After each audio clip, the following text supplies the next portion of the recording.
지금 우리나라는 어디를 가도 나무가 많고 숲이 울창합니다. 하지만 처음부터 그랬던 것은 아닙니다. 1968년 유엔은 한국의 황폐화는 고질적이어서 회생이 불가능하다라고 진단할 정도였습니다. 일제의 수탈과 한국전쟁, 그리고 마구잡이 나무배기 때문에 우리나라의 산은 대부분 헐벗은 민둥산이었습니다. 그런데 이를 누구보다 가슴 아파한 과학자가 있었습니다. 우리나라 첫 이막 박사인 현신규입니다. 나무도 막 베어먹어서요. 베어먹어서 이분이 강의하다가 울으셨어요. 예. 그래서 그렇게 아주 참 나무 심는 것이 애국하는 거고요. 부국하는 거다. 애국과 부국을 위해 현신규는 새로운 소나무를 만듭니다. 1951년 미국 유학 시절 현신규는 나무를 교배해서 새로운 종을 만드는 현장을 목격하게 됩니다. 교배에 성공해 빽빽하게 우거진 나무들을 보며 현신규는 굳은 결심을 합니다. 그리고 유학에서 돌아와 제일 먼저 한 일이 소나무의 교배였습니다. 니기다 소나무는 이미 1900년도 초에 들어와 있는 거고요. 미국서 온 건데 추위에도 강하고 그러나 아주 뭐 보기는 형편없어 목자도 안 좋은데 테다 소나무는 미국 남쪽에 있는데 추위에는 못 자라죠. 그리고 그 교배를 해서 그 잡종 일대 잡종을 만드는데 그 종자를 생산한다는 게 그게 쉽지 않고요. 니기다 소나무보다도 30% 40% 더 잘 자라고요. 테다 소나무보다는 덜 자라지만은 재질도 니기다 소나무도 좋고 또 추위에도 강하고 그래서 지금 강원도까지도 잘 살고 있으니까요. 그게 상당히 기여를 했습니다. 현신규가 만든 리기테다는 소나무 중에서 세계에서 세 번째로 성공한 교잡종이 됐습니다. 또한 리기테다는 엄청난 일을 해냅니다. 리기테다는 1962년 미국 학회지에 실리면서 전 세계 과학자들을 깜짝 놀라게 했습니다.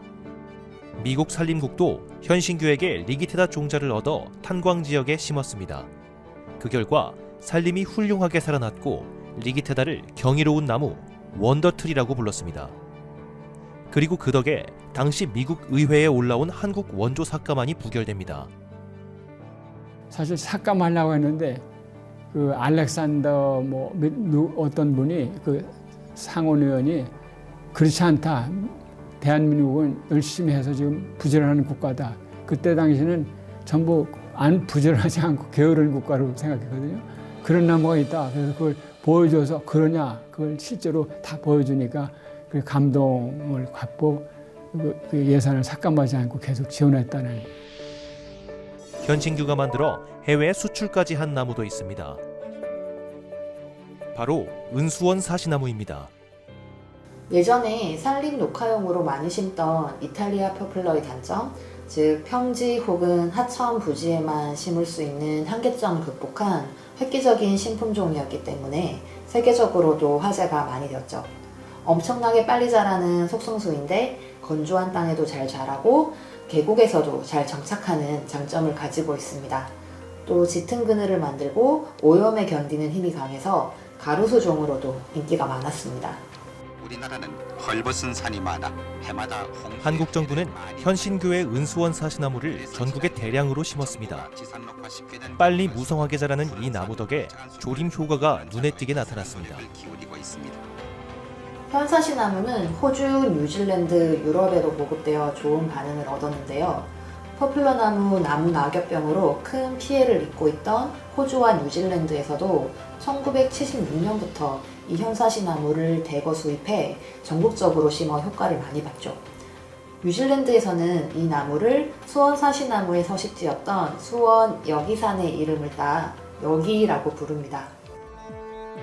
1968년 한국의 구제불능 진단을 내린 유엔의 평가는 14년 뒤 완전히 바뀝니다. 1982년 유엔 식량농업기구는 한국은 2차 세계대전 이후 산림 복구에 성공한 유일한 국가라며 놀라움을 감추지 못했습니다. 현신규는 생전에 이런 말을 자주 했다고 합니다.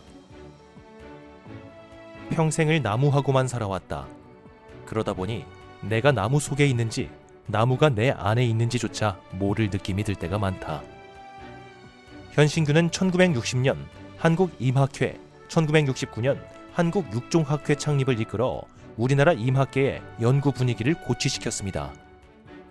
또한 국제학계에서도 활발히 활동하여 한국의 위상을 드높였습니다. 나무를 통해서 세계에 알리신 아주 대단한 분이시고, 또 나무를 통해서 국가에 애국하는 길이라는 것을 누차 하셨기 때문에 그 제자들이 정말 나무 박사가 많고요. 저의 스승이지만은 모든 사람의 임학의 아버지다랄 정도로 그렇게 대단하신 분입니다.